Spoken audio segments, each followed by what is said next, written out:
A Flint church is now taking action after receiving a gun threat on social media.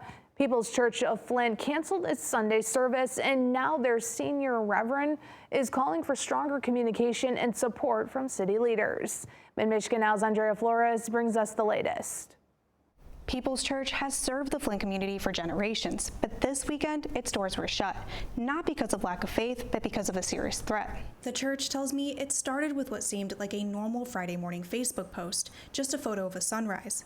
But within hours, Reverend Matthew Hoagsmith says the church received a chilling response. There was a comment that said something like, "Now I'm meeting you with an AR-15.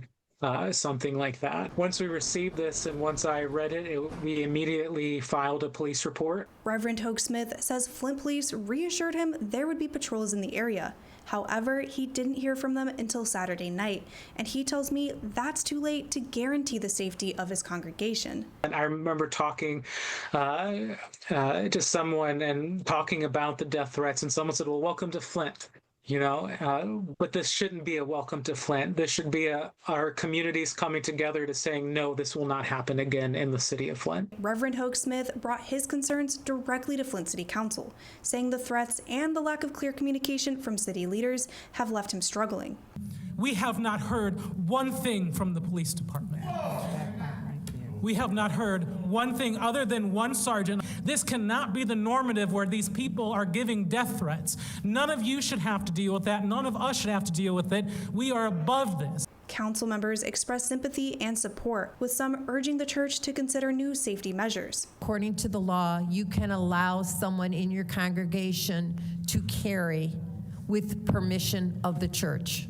And I'm going to suggest that you do that you allow that to happen, because nowadays church is not safe. I am not immediately familiar with the situation, but I will now familiarize myself with the situation. I know you and I have had a conversation before about some work that we can do to combat some of the violence and threats and issues that we're having in the community. Reverend Hoagsmith tells Mid-Michigan Now the person behind the threat has done this in the past. We reached out to Flint Police to verify that, but have not heard back.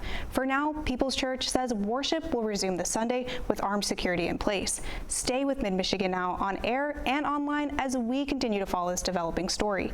In the studio, Andrea Flores, Mid-Michigan Now.